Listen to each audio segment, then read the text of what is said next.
What is on top of the deck? What is on top of the deck? Oh, it's Lightning Helix! Oh my god! Oh my god! Welcome to Hunt the Week. Oh, everyone, and welcome into the show. That's right, I am your ghost with the most, your Don John DeGhosto, your Goku or go to the graveyard. That's right. This is Hunt the Week. It is a weekly Magic the Gathering podcast about the Sealed Arena Gauntlet League. And this is the Sir Kickoff. Yes, hello, sir. How do you do, sir? Shadows over Innistrad Remastered. And I hope all of you out there are either a werewolf, a spirit, a zombie. I hope you've got a clue and are ready to investigate before the madness sets in, because I am getting delirious over here. But I am excited for a new league and a great set that I love with the bottom and top of my heart. All of my heart, really. That's right, I am a one-time rookie of the league. We are talking Strixhaven. One-time won a league. We are talking Chaos 2. And I am the first American to ever win a AGL league. That's right, and that is true. I dare you to fact-check me. And we are talking Shadows over Innistrad. We're going to be talking all about it. The ghouls, the goblins, the ghosts. But before we get there, I just need to talk about how I have been getting angrier and angrier lately. Every day I wake up madder, and the madness is setting in, and I want you to get mad with me, so let's go ahead and get mad together. All I know is that first, you've got to get mad.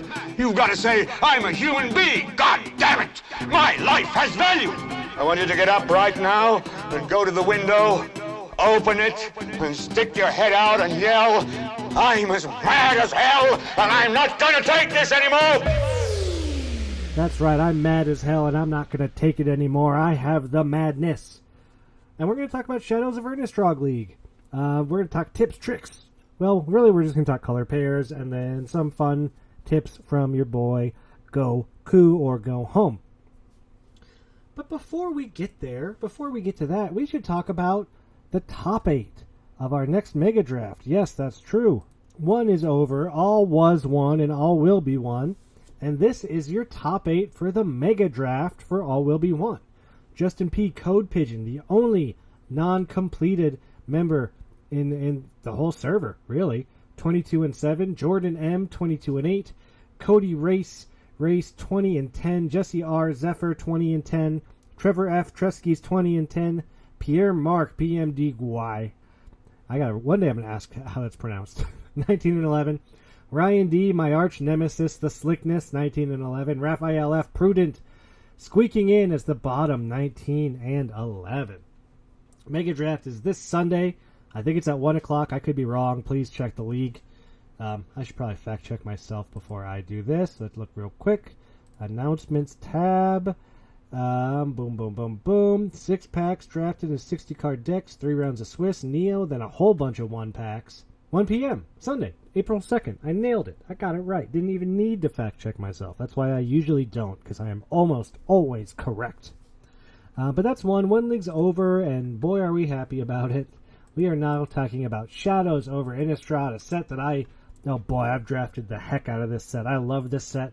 They have changed it a lot for the remaster, so it's not the same set that I know and love, but it's still a really fun and really different set than what we're used to, right? Gonna bring the power level down a little bit. Just bring it on down a little bit. No 1 craziness dead on turn 4. No Brothers War craziness.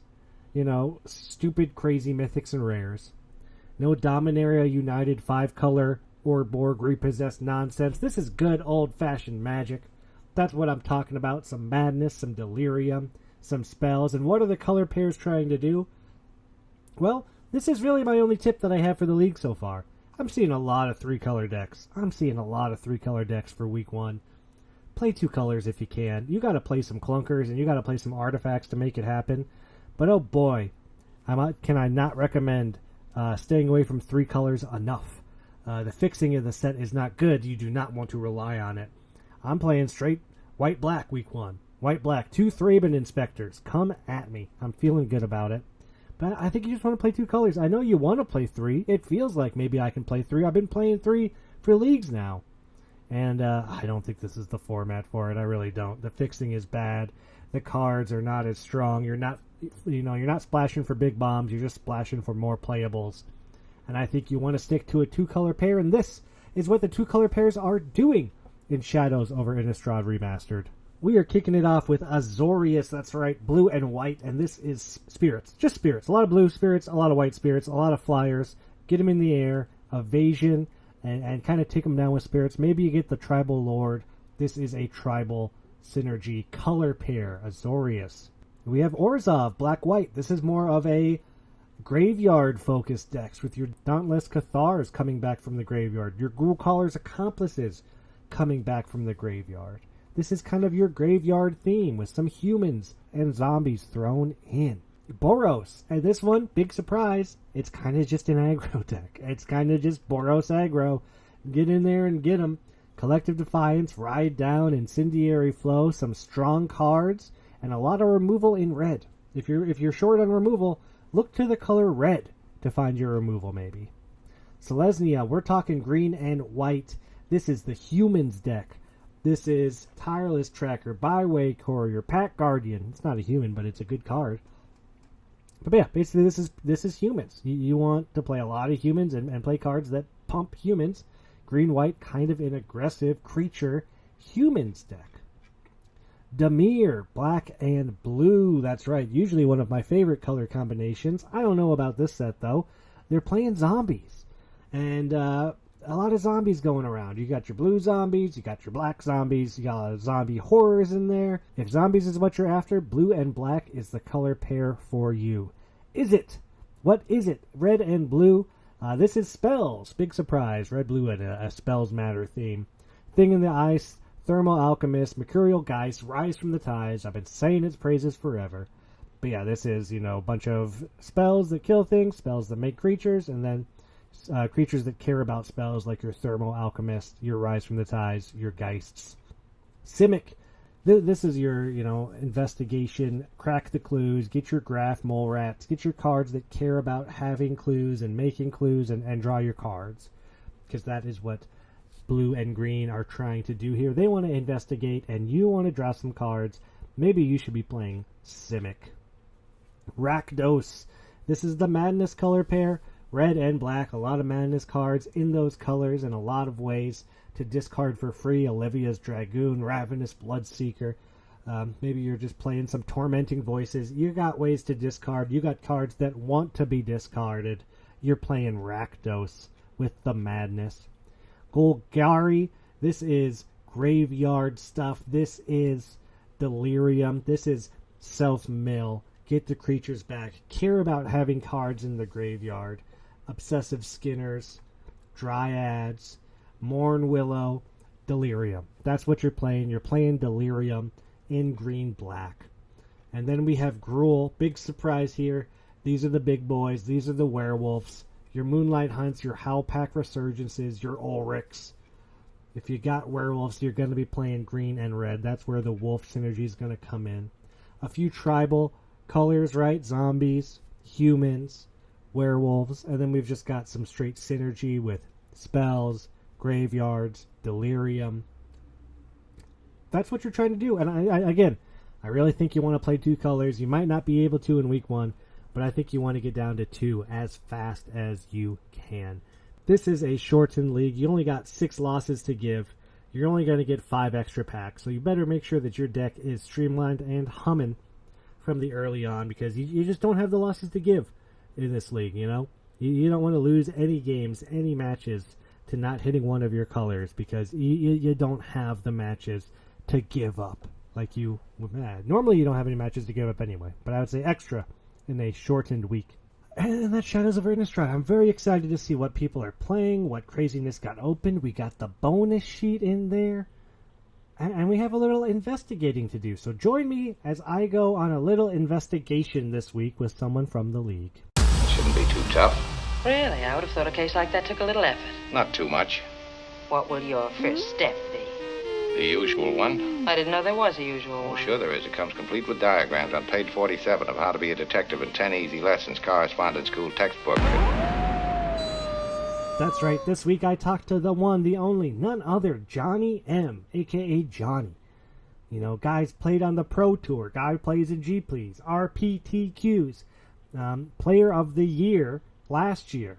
The winningest money winner on the server. That's not the right way to say that, but that's what I'm going with. The guy's phenomenal player. Super great to talk to. If you don't know Johnny, get your head out from under the rock and get in the server because, oh boy, Johnny is just a wealth of knowledge, a cool head. Johnny's always calm, collected, and very thoughtful with his words and what he says. I was beyond happy to get Johnny on the show this week. So let's go ahead and play my little investigation with Johnny now. All right, everyone, join me as we go on an investigation with Johnny M. Welcome to the show, Johnny. Hi, John. Thanks for having me. Hey, thanks for coming. You know, it's you're a git, right? You're the Brad Pitt of the league, as I like to say. I've been saying it since I started, and it's a big deal to get you on the show. So thank you so much. Thank you. So we are hot off of one league, right? Mega Draft probably coming up this weekend, as we think. But we got the one league done, Mega Draft coming up, and it's time for a change, right? It's time to take it back a little bit. So I'm excited for this. What is now our new Shadows over Innistrad Remastered League. Yeah, pretty excited for Shadows. I've been waiting a long time for the next remastered set. Kaladesh and Amonkhet remastered were so long ago. They like were 2.5 years. Oh. Did you play a lot of Shadows when it was first out? Do you have fond memories of this? This was a block. We don't get a lot of blocks anymore, right? I mean, we don't get any blocks anymore. But did you play the Innistrad block? Yeah, I played a fair amount of Shadows. I didn't play Eldritch Moon that much. It was a summer set, and I tend to relax a bit in the summer and do other things. Good idea. But yeah, Shadows over Innistrad, I did play a fair amount, and I have a little story about. Oh, we get a Shadows.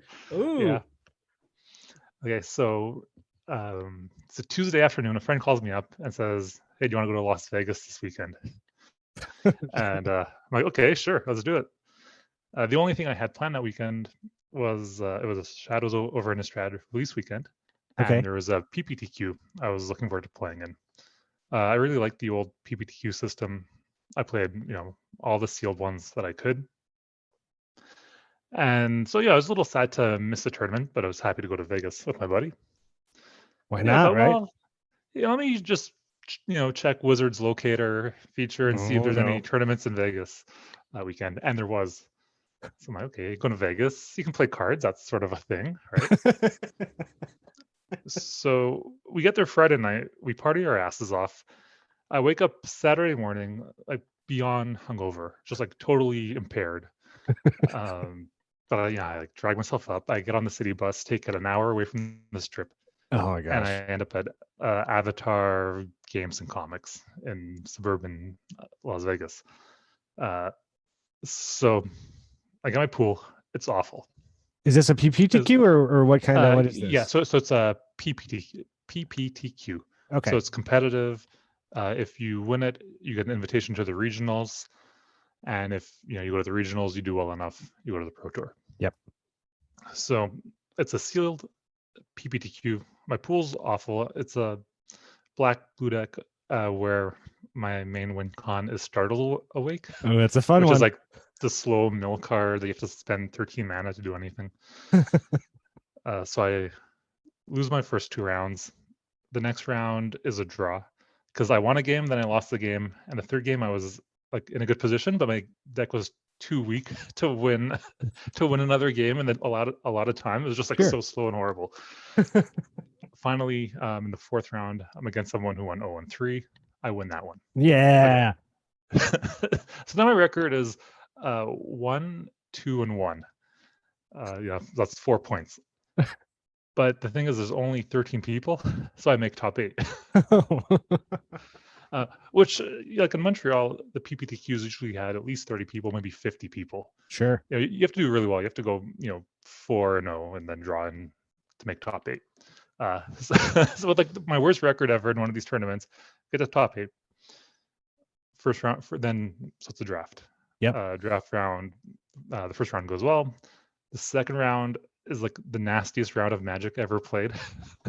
Like my opponent, I'd spoken to a bit earlier in the day. He was cool earlier in the day, but now it's the semifinals. Now he's like intense, and then it gets, when someone's like in a competitive tournament, people can be a little jerky. It's a high stakes, it's a high pressure, high stakes environment. It's not something a lot of people have experience with.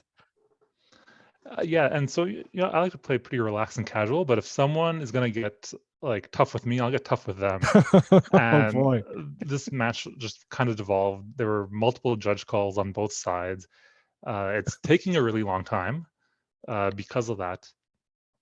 The other semifinalist, there's the other semifinals match finished. Mhm. The guy who won it, he's on the phone with his girlfriend. He's late for dinner. He doesn't want to wait for our match, which who knows when that's going to end. So he just asked us, hey, you guys want to split?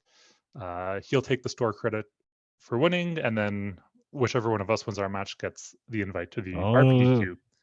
And because for him, turns out the regionals, the nearest one was in San Diego. Like there wasn't going to be regionals in Las Vegas. It's in San Diego. For them, it's a 5-hour drive. And he's like, yeah, I'm not driving 5 hours for a Magic tournament. So does one of you want the invite? So like both me and my opponent say, yeah, we'll take the split, whichever one of us wins this match. I win the match. Oh! So I win the tournament. Congrats. Thank you. And it was the first PPTQ I won. Unfortunately, the only one I've won. But for me, I'm like, well, I'm not going to San Diego. Let me check where the nearest regionals to me is. And because the way it worked was you could, if you qualified, you could play in any regionals. Oh, okay, that's good. Yeah, I was wondering, one regionals anywhere in the world. So for the people in Las Vegas, their regionals was in San Diego. For me, my regionals was at my local game store. It was like a 5-minute bike ride from my house. How incredible! And it was the one regionals a year that was sealed, because usually it's always constructed. So I'm like, this is working out. Like everything's coming up, Johnny. It's at my store. It's my format. Like I got this. Yeah. So I'm really hyped for it. It's one of the tournaments I prepared the most for. So I played quite a bit of Shadows over Innistrad in preparation for the regionals. I go there, I'm ready. It's, everything's going right. Everything's working out. Yep. And it ends up being the worst day of Magic I've ever had. Oh no! Just like the mulligans, the opponent always having the answer. Yeah. Me always drawing my answer one turn too late. Yeah. Me like holding my removal and then firing it off, and then the next turn they play a bigger threat. Yeah. And just like all the little decisions all went completely wrong, and I went 0-4. Oh. And then got a bye and dropped to not wait for the last round. Sure. And just crushing defeat. Oh. So you're looking for a revenge story here in Shadows over Innistrad Remastered. So my Shadows experience is has a lot of drama, highs and lows, so I remember the set fondly, and I'm looking forward to Shadows League. I also played Shadows a bunch. Actually, there was a week when Shadows came out where I was on like a work trip where my work sent me to California for a week, and at night I could do whatever I wanted to, and I was like 30 minutes away from the Channel Fireball, so I would go and draft Channel Fireball every night, and it was Shadows every night. Because they did the drafts every night, like $15 drafts. And they have drafts every night. That's great. Yeah. So I just remember I went there every night. Not only did I go, but like I did really well. I want to say I won like 3 or 4 out of the 5 drafts I did. So I like loved the set, had a great experience. Did it all while I was on vacation too. So it was like, it was so fun. I love Shadows. I really do. Yeah, and especially compared to recent sets, I feel kind of nostalgic for it. I am so the lower power level is a breath of fresh air that I am just breathing in again and again. Like there's broken things, but it's not one broken, and it's not Brothers War broken. It's good old fashioned Magic. This set. Yeah, that era of Magic is my favorite. Yeah, I would agree from back when I was playing like early Block Magic. I guess Block when I was playing, but oh yeah, Shadows over Innistrad remastered. Good power level, good like beautiful cards, good story. Ah, so cool. And here we have the league coming up, the Shadows over Innistrad remastered league. And I know a lot of people are excited for this thing after the one league. So I want to know, Johnny, what's special about the Shadows League? Like what makes this special from, one league or bro league or planes chase league? What is our mechanic? What is our gotcha that we got going on here? Yeah, so the mechanic for this league is going to be investigate, where for each punishment pack, when it's rolled, you can choose to keep it or you can choose to investigate, which means discard the pack and reroll another one. You're looking for something else. You're digging deeper. I like it.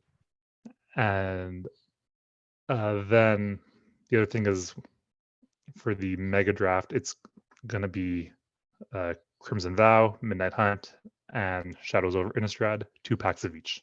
Oh, I love it. So it's an all Innistrad mega draft. Yeah. Oh, that's so cool. And it's going to be a bit of a weird format. No one else ever drafted this format. Yeah, There's nowhere else you can do that. We'll Yeah. see how it works out. And that's one of the cool things about Innistrad too, though, is that they kind of use mechanics throughout, like werewolves. There's werewolves in all of them, right? So like those werewolf mechanics, they're going to be really fun. They're going to be different flipping things. Oh, the different flips, the day night, the non-day night. Oh, can Arena that's keep gonna track? be, a little confusing. I think Arena will keep track and the players keep track. Yeah, hopefully we don't see too many crazy misplays, but yeah, that's gonna be and there's zombies everywhere. Oh, that's gonna be a really fun mega draft. So the pick a pack mechanic, it's only Shadows packs, right? We're not getting to pick any packs outside of Shadows, are we? Correct. It'll only be Shadows over Innistrad for the whole league. Now it's a 3-week league, so elimination is on 6 losses. Okay. So 5 punishment packs per player. 6 losses. Ooh. So it's going to be short. It's going to be sweet, and it's going to be fun. I think it's going to be a great one. So thinking back on the Shadows, was there, because I'm going to call out Richard right now. I've been feuding with Richard over Rise from the Tides, being one of my favorite all-time sets to draft, and it was in this block. Is there a color pair or a build around in this block that you love or are really looking forward to seeing again? So I don't think there's a specific color pair. It seems pretty well balanced. Mm-hmm. Maybe the tribal color pairs are a bit more supported, but overall, that seems balanced. For myself, I'd say there's not a specific. No, you don't want to open that Startled Awake again and try to make it work. I'm okay leaving that behind. I'll be happy with any other win cons, please. I know there's been a lot of talk about it. Do we know what's going on with the bonus sheet yet? Because there is this weird bonus sheet on Arena it's rotating every week. We don't have that option, I don't think. Do we know what's happening with that yet? Yes, we figured that out yesterday after cool. a fair amount of discussion and debate, and because it's weird on Arena, it's essentially it's not one set, it's like 4 variants. Yeah. And so how do we translate that into a league? Some things that were discussed where we pick one of those variants and like we do the whole league as creature type terror, or the whole league as morbid and macabre, week 3. Or we looked at, do we just mix in all the bonus sheet cards in with the rest of the set, and then in each pack you get 3 or 4 bonus sheet cards at random. There are things, there's questions on like how frequently should rares from the bonus sheet show up versus commons. Yeah. And Wizards hasn't published that information at all on how much those cards actually come up. So in the end, what we decided to do was just include all the bonus sheet cards in one slot in the pack. So it's still going to feel like the core set of Shadows over Innistrad, and there won't be too much of the other stuff, but there'll be all of it. All the cards are going to be mixed in. Someone's going to have. That's cool. That's awesome. Someone's going to have a Snapcaster, but you don't know. You'll be lucky if you get one. Because the thing is, because there's the 4 weeks crammed into one slot, all the cards become 4 times rarer than they should be. Sure. So, for example, this week the rare is Bloodline Keeper, or the mythic is Bloodline Keeper. So it shows up like 1 in every 120 packs, which is how often mythics normally show up. Yeah. But because there's all the in our packs, because there's all the other mythics, each mythic's going to show up 1 in every 500 packs. Okay, so that's not. We might not even see that Snapcaster, right? 1 in 500. We might not even see it. Yeah. How many packs are opened in a normal league? Is it less than 500? More than 500? That seems like a high number. Well, so like a typical big premier set, if we have 100 players, that's 1,000 punishment packs plus the starting pools. Starting pools. So maybe like 1,500, 1,600. Okay. In this league, it's going to be smaller because it's not a premier set, Mhm. and we're only opening 5 packs per player. We might see about 600 packs total. Plus the investigate. We don't know how many packs that's gonna. Yeah, we don't know. That doesn't mess with it. Huh? No Snapcaster in this pack. Let's look for another one. Let's Yeah. investigate. Well, one thing I was worried about with the investigate mechanic is some of the packs are going to have double rares. Sure. In the bonus sheet slot. And I was worried, well, are people just going to re-roll any pack that doesn't have 2 rares? But the way it works is that I think mythics are going to show up in about 2% of packs, and rares are going to show up in about 5% of packs. So for re-rolling doesn't really guarantee getting, you don't have a good chance of getting another rare, so that shouldn't be a factor, luckily. Let's. I'm curious to see how it goes if people take the one gambling approach of rerolls, where it's like, this isn't a top 8 pool or a top 8 pack. Let's get rid of this thing. Or if it's like, oh, there's 2 or 3 good cards in this. Maybe one's not in my colors right now. One is. Like, oh, do I risk it, or do I just kind of keep what I got? I think this is going to be really interesting. Lots of choices, I feel like, in this league. Yeah, I think we saw that with Brothers War. Some packs is obvious, but a lot of times, at least an interesting discussion. Yeah. And you really have to dig into your pool and evaluate what the right choice is. And it's never, in this case, you don't know what the right choice is because you don't know what the other pack is. Oh, I can't wait. This is going to be exciting. It's 3 weeks. We're getting our 6 packs to start, but you only get 6 losses. So be careful, everyone out there. It's going to be a shorter week. Don't have a lot of losses to give. Don't be giving those out in week 1. Trying to get back week 2, week 3 might be tough. Yeah, when we did Eldraine League, 11-4 was the record that was needed to top 8. Mm-hmm. Some 10-5s made it, but a lot of 10-5s didn't make it. But we also did double packs in Eldraine for losses, didn't we? Was that was the double loss, double pack? So this one maybe not as crazy powerful as Eldraine League got in that last week, where everyone had those food decks that could just food you out forever. Yeah, hopefully we'll see a lot more diversity, which I think we will because of the way the set's balanced, because people are going to have the bonus cards, sending them in different directions. And I've been playing a good amount of these drafts, and it does feel like, all colors are viable. Nothing feels bad. I don't feel bad playing, black or blue in this set. Like, every color looks good depending on what you get. So I'm excited to get my pool and start brewing. This is going to be a really fun one. Johnny, as I always do, now, I guess not always, as I recently started doing, I've been asking the league for questions, and we got some great questions for you, for people from around the league, and we're going to ask you them now. How does that sound? Sounds good.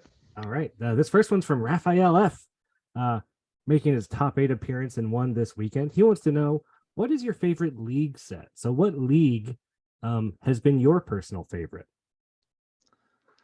So I'm going to go back to the paper days and say Iconic Masters. Oh. And so with regular sets, like with One and Brothers War, I can play them on Arena, and I can play them until I get sick of them. Sure. Which happens. It happens before the end of the league. Normally. Yes. Within the first 2 weeks, I'm done with the set.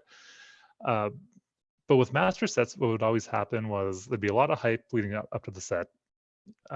Wizards would really push the sets. There'd be big spoilers.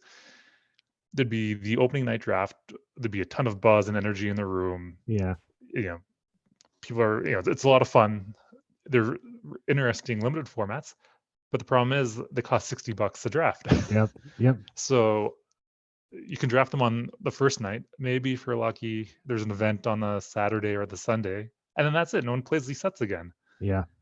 Just because like the drafts don't fire because no one wants to pay $60 every Friday to play them. So with Iconic Masters, and I think we also did Masters 25. With those leagues, we did the league, and we got to play the set for 6 weeks. Got to That's play so cool. 20 something matches of the set and really experience it much deeper than normal. Because usually the master sets are just very ephemeral. Yeah. And then for those mega drafts, we did a master set mega draft. Oh my god. Where everyone got a pack of Modern Masters 2, Modern Masters 3, Iconic Masters, Eternal Masters. Oh, so Iconic. cool.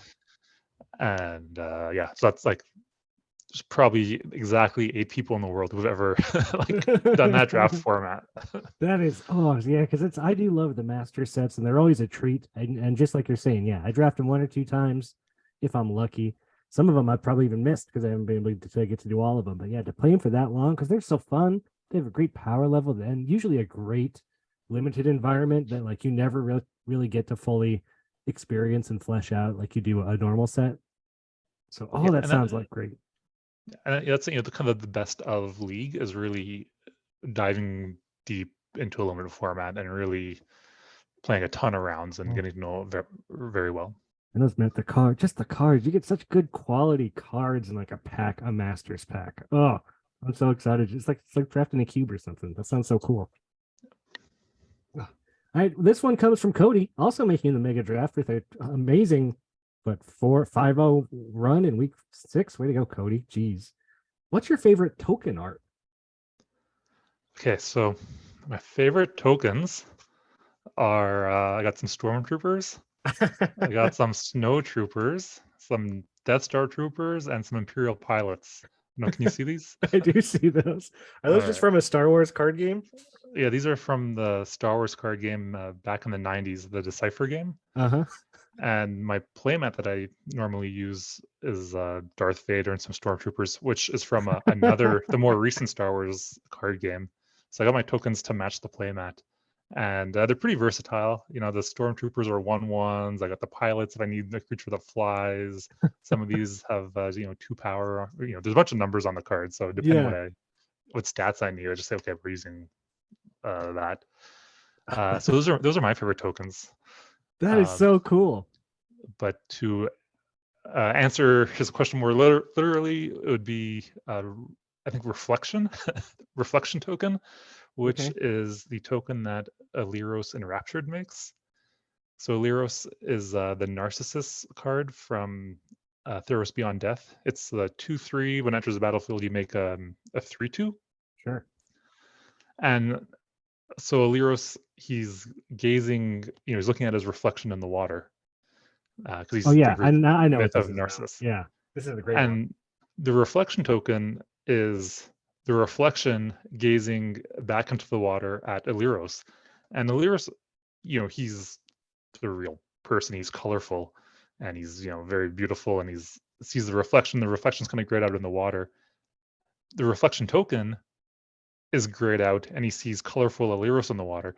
And the reflection isn't quite as pretty as Aliros. No. He looks a little haggard. He's had a bit of a tough time. Like he's trapped in the underwater underworld or something. Yeah. Aliros doesn't do anything. He just sits there tapped. Sometimes he gets flickered in and out of the battlefield. Otherwise he does nothing. The token, he's the one that has to fight, that goes into combat, that gets beat up, that's like had this hard existence. And what a story from card to token. And just that token tells the story of the card just perfectly. I gotta ask Johnny, what kind of lands do you run in your draft kit? Do you have lands that match your Star Wars theme?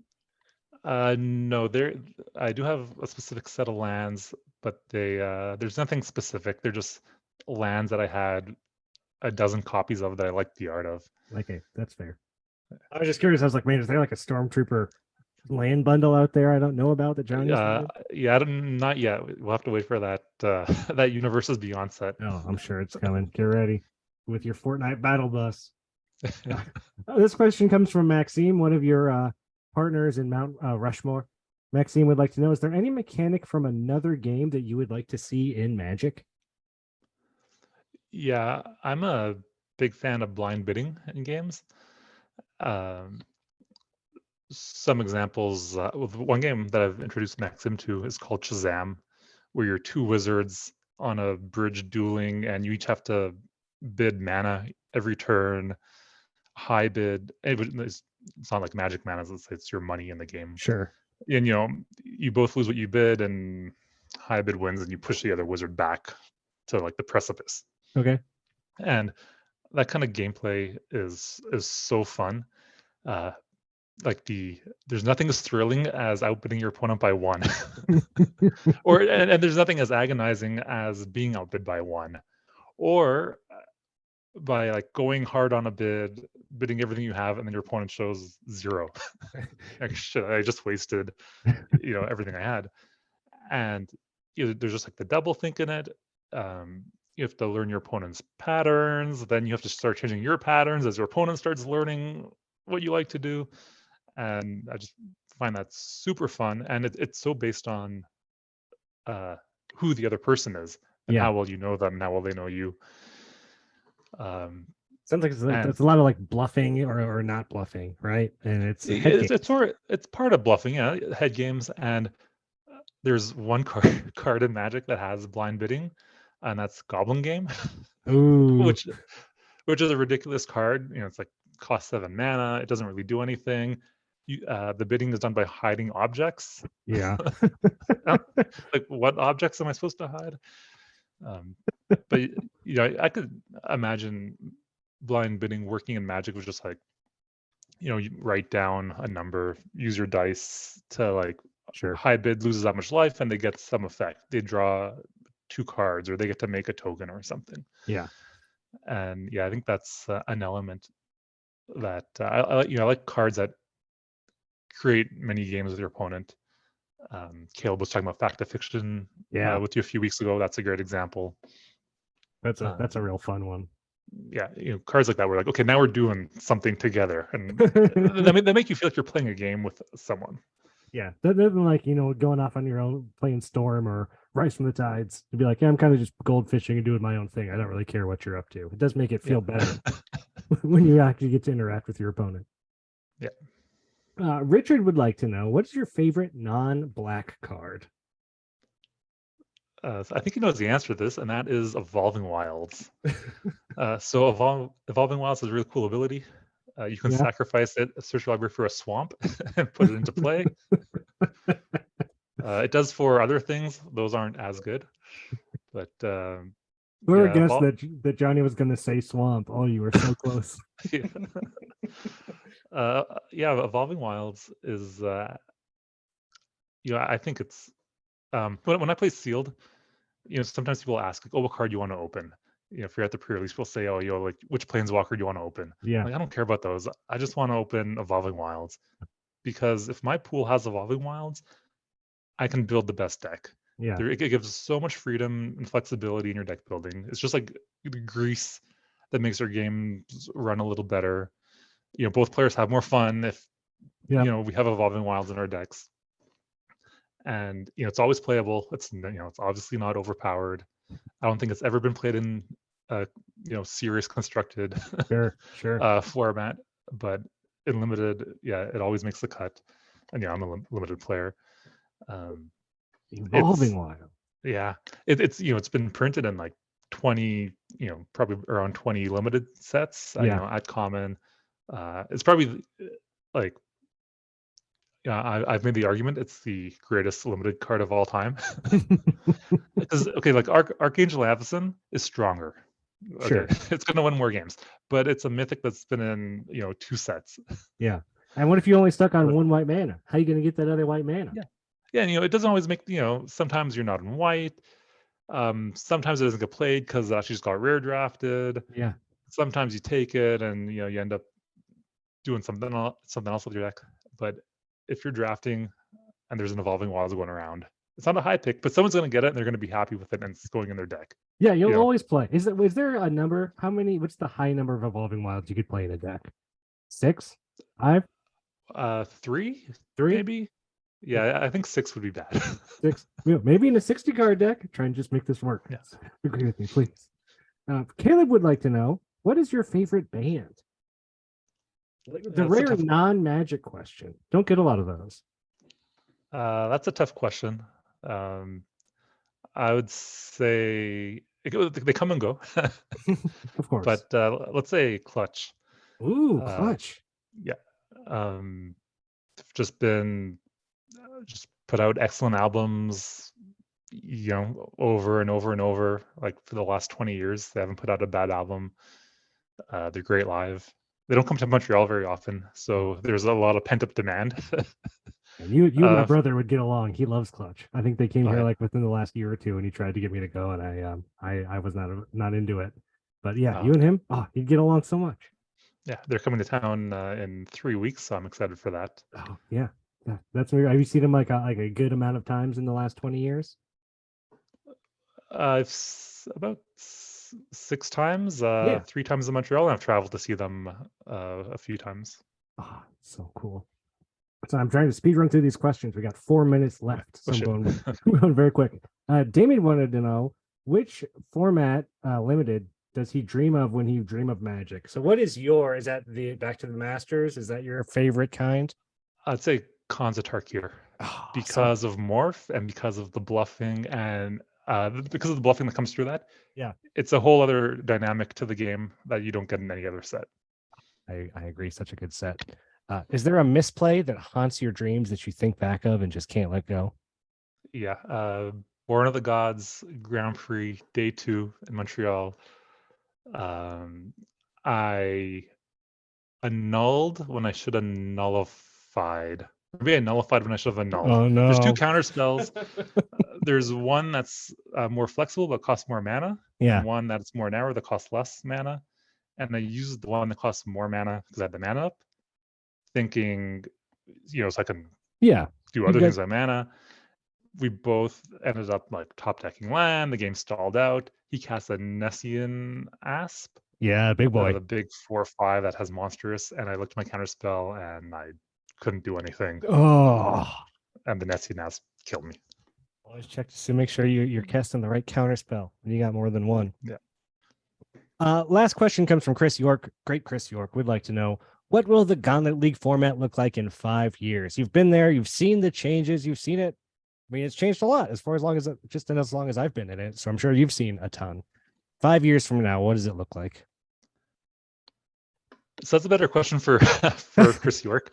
He's more visionary than I am. But hopefully Magic's doing well. Hopefully Arena's doing well.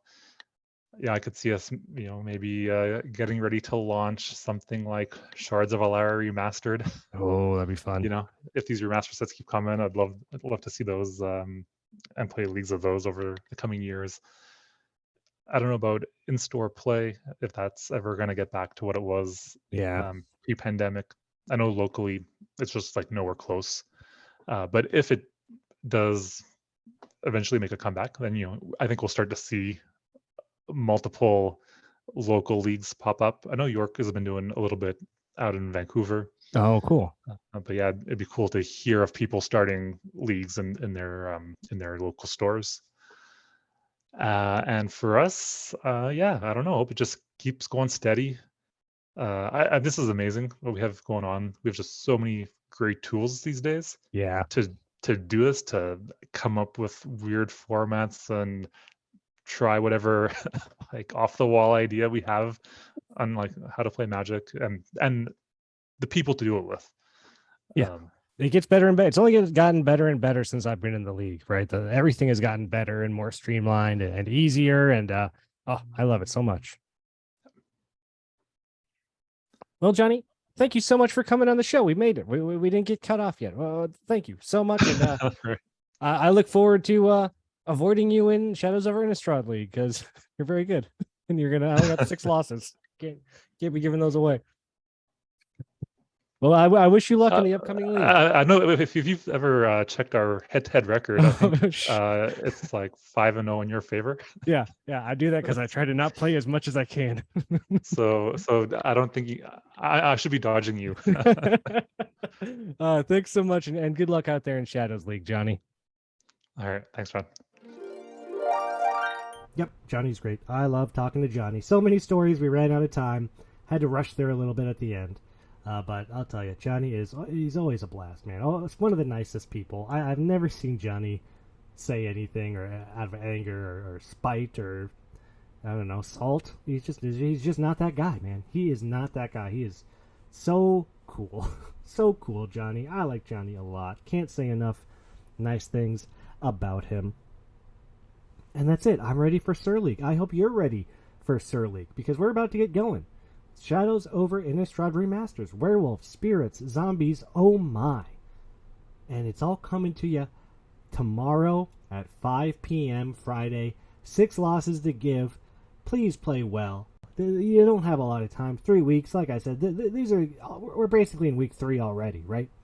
The games here matter more than ever. This is your best chance at getting a top 8 and a mega draft that we've seen in a long, long time. It's a smaller league. It's a shorter league. It's a get lucky league. Someone get Pharrell on the phone because we got to get lucky. And we got to get you a good starting 7. And I hope you get to keep that 7. I hope you do. No one wants to mulligan. And I hope that the shuffler is in your favor because I heard it broke again. I think it broke in the week 5, week 6 of one league. That's when I started to notice it wasn't really doing what I wanted it to do. So I'm going to say that's when it started to get broke again. And now we got to fix it together as a community, an AGL League. AGL League. It's like saying ATM machine. Doesn't work, does it? AGL community. And I'll see you right here next week when we get into week 1 of Shadows over Innistrad League. Good luck out there, everyone, and do well. I'll see you then.